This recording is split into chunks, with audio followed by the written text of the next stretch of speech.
आदरणीय खासदार आज सोनवणे सर आता बोलतील. मराठवाडा मुक्ती संग्रामाच्या दिनानिमित्त बीड जिल्ह्यामधील तमाम बीडवासियांना जो आनंद होतोय त्या आनंदाचा एक भाग म्हणजे बीड जिल्ह्यामध्ये अंबळनेर टू बीड पर्यंतच्या रेल्वे मार्गाचं उद्घाटन आणि बीड टू अहिल्यानगर अशा रेल्वे आपली इथून जाणार आहे तिचं उद्घाटन. या कार्यक्रम प्रसंगी व्यासपीठावर उपस्थित असणारे महाराष्ट्र राज्याचे मुख्यमंत्री आदरणीय देवेंद्र भाऊ फडणवीस साहेब, बीड जिल्ह्याचे कर्तव्यदक्ष आणि धडाकेबाज पालकमंत्री आणि महाराष्ट्र राज्याचे उपमुख्यमंत्री आदरणीय अजितदादा पवार साहेब, त्याचबरोबर व्यासपीठावर असणाऱ्या बीड जिल्ह्याच्या कर्तव्यदक्ष मंत्री आदरणीय पंकजाताई मुंडे, त्याचबरोबर व्यासपीठावर उपस्थित असणाऱ्या राज्यसभेच्या खासदार आदरणीय रजनीताई पाटील, व्यासपीठावर उपस्थित असणारे महाराष्ट्र राज्याचे माजी मंत्री आदरणीय धनंजय मुंडेजी, त्याचबरोबर व्यासपीठावर उपस्थित असणारे आमदार नमिता मुंदडाताई, त्याचबरोबर व्यासपीठावर उपस्थित असणारे आमदार आदरणीय विजयसिंह पंडित, आदरणीय काळे गुरुजी, विक्रम काळे गुरुजी, सन्मान्य व्यासपीठ, रेल्वेचे सर्व अधिकारी, तुमचा आमचा सर्वांचा आनंद आज गगनात मावत नाही अशी परिस्थिती आहे. बीड जिल्ह्याच्या इतिहासामध्ये सुवर्ण अक्षरानं हा दिन लिहावा अशी परिस्थिती आज आहे. तुमच्या सर्वांच्या चरणी मी पहिल्यांदा नतमस्तक होणार आहे.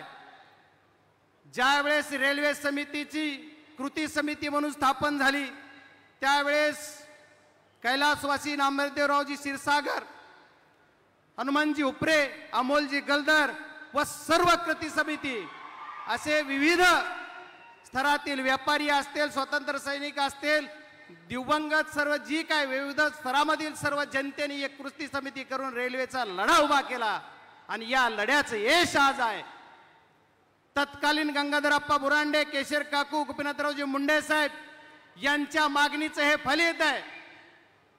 आजपर्यंतच्या काळामध्ये बीड जिल्हा गेली 50 वर्ष रेल्वेची मागणी करत आहे आणि रेल्वे आज आपल्याला प्रत्यक्ष येते.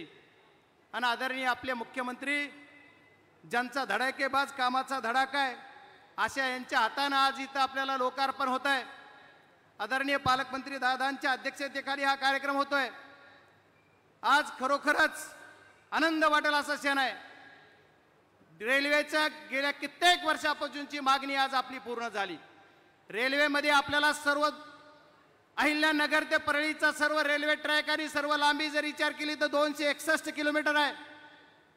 त्याच्यापैकी मार्च 2024 पर्यंत 99 किलोमीटर लांबी कंप्लीट झाली. मार्च 2024 पासून आजपर्यंत 67 किलोमीटर लांबी पूर्ण झाली. आणि आज जो टप्पा आहे तो अंबळनेर तो बीडचा आज कंप्लीट होऊन आपल्याला पूर्णस्वाद गेलेला दिसतोय.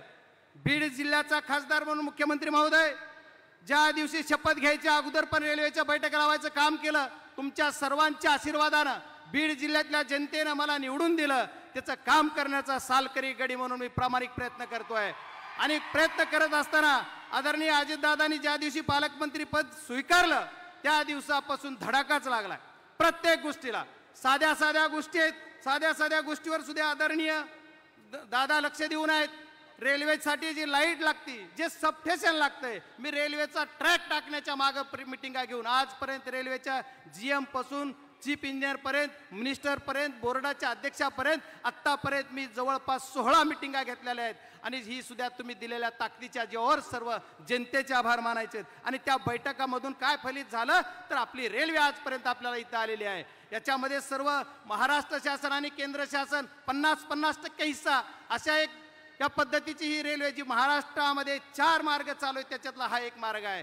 तत्कालीन मुख्यमंत्री आदरणीय विलासराव देशमुख साहेब यांच्या सरकारने अर्धा हिस्सा द्यायचं कबूल केलं आणि तत्कालीनचे रेल्वे मंत्री असतील लालू प्रसाद यादव आणि शरद पवार साहेब यांच्या नेतृत्वाखाली त्यांनी दोघांनी संयुक्तिकरित्या त्यावेळेस मंजुरी दिली आणि प्रत्यक्ष कामाला सुरुवात 12च्या नंतर झाली. 12ला निधी दिला आणि निधी दिल्याच्या नंतर आदरणीय दादा आल्यापासून निधी कमी पडत नाही. मुख्यमंत्री महोदय पूर्ण निधी देतात. हे सर्वांचं अगदी ताकदीनं आपल्या सर्वांच्या मागे राहायचं काम आदरणीय सर्व जर करतात. मी एकच सांगेल, संसदेच्या सर्व आदरणीय रेल्वे मंत्री असतील यांना भेट घ्यायची असेल, मी प्रत्येकापर्यंत जाऊन आपण काम करायचा प्रामाणिक प्रयत्न केला. या रेल्वे मार्गावर आणखी काही ठिकाणी जिल्ह्यामध्ये ज्या ज्या मागण्या आहेत, आपल्या जिल्ह्यामध्ये 10 ठिकाणी नवीन रेल्वे ओव्हरब्रिज आहेत, अंडरपास लवकरच सुरू होतील. बीड शहरामध्ये सर्वात जिव्हाळ्याचा जो प्रश्न आहे, बीडला जो बार्शी नाक्यावर रेल्वे स्टेशनची सर्वांची मागणी होते ते आज आपल्याला इथं होत आहे. पण तिथल्या रेल्वे स्टेशनला सुद्धा थांबा देण्यासाठी रेल्वे मंत्र्यांनी आपल्याला आश्वासन दिलंय आणि तिथं थांबा देण्यासाठीची प्रक्रिया GM साहेबांच्या मार्फत प्रस्ताव आपला गेलेला आहे. त्याच्यामुळे ते पण सर्वांची मागणी पूर्ण होईल. मी तुम्हाला एकच सांगणार आहे थोडक्यामध्ये, जास्त काही न बोलता, बीडचं आपल्याला या रेल्वेचं स्वप्न पूर्ण झाल्यानंतर माझ्या विद्यार्थी मित्राचं असेल, माझ्या शेतकऱ्यांच्या शेतमालाला मुंबईपर्यंत न्यायचं असेल, माझ्या सर्व तमाम गोरगरीब जनतेला जाण्यासाठी, सर्व मध्यवर्गीयाला जाण्यासाठी ही रेल्वे आज सुरू झालेली. पण याच्यावर थांबायचं नाही. आदरणीय मुख्यमंत्री महोदयांनी दादांना माझी विनंती आहे की आम्हाला हाय स्पीड रेल्वे लवकर चालू झाली पाहिजे आणि याच्यासाठी जी आपल्याला इलेक्ट्रिसिटी लागते त्याचे सबस्टेशन, आपल्याला 2 सबस्टेशन आहेत, त्याच्यातलं एक सबस्टेशन आष्टीला होते आणि दुसरं शिरसाळ्याला होणार आहे. पण मलाही ज्यावेळेस रेल्वेचा आढावा घेतो त्यावेळेस माहीत नव्हतं की लाईट लागती. कारण माझं स्वप्न होतं की ज्यावेळेस फेब्रुवारीला ही रेल्वेचा ट्रॅक कंप्लीट झालाय, फेब्रुवारीपासून उद्घाटनाला आपल्याला आजपर्यंत लागलं, त्याचं कारण असं होतं की लाईट नव्हती आणि मला वाटत होतं की 1 मे या आपल्या महाराष्ट्र दिनाच्या निमित्त आपल्या रेल्वेचं उद्घाटन व्हावं. पण त्या दिवशी लाईट नसल्यामुळे रेल्वे झाली नाही. पण दादांची इच्छाशक्ती 17 सप्टेंबरला मराठवाडा मुक्ती संग्रामाच्या दिवशी करायची होती आणि आमचंही स्वप्न आज पूर्ण होणार होतं. आजही लाईट नाही, पण मुख्यमंत्री आणि उपमुख्यमंत्र्याच्या ताकदीवर त्यांनी डिझेल इंजिन दिलं आणि आमच्या रेल्वे बोर्डानं सुद्धा ॲक्सेप्ट केलं आणि डिझेल इंजिनवर आपली रेल्वे चालणार आहे. आणि पुढचं स्वप्न आपल्याला लवकरात लवकर 21-22 टावर आष्टीला बसण्या, प्रत्येक टावरपर्यंत जायचं काम तुमच्या सर्वांच्या आशीर्वादानं केलं आणि याच्यात सगळ्याचं फलित म्हणून आपल्याला हे आजचा दिवस दिसतोय. मी जास्त काय बोलणार नाही. मुख्यमंत्री महोदय आणि दादा, तुम्ही दोघंही तिजोरीचे मालक आहात. माझी एकच विनंती आहे, आम्ही एक नवीन रेल्वे मार्गासाठी आणखी एक मी 9 करोड रुपयाचा निधी केंद्राकडून टाकून घेतला, जी सोलापूर ते संभाजीनगर, म्हणजे आज आपल्याला आमच्या धाराशिव पासून येडशीपर्यंत झालेले तुळजापूर, तिथून पुढच्या रविल मार्गासाठी जर आमची फिजिबिलिटी नाही आली तर याच धर्तीवर आपण आणखी आमचा महाराष्ट्र शासनाचा हिस्सा देण्याची शिफारस करा.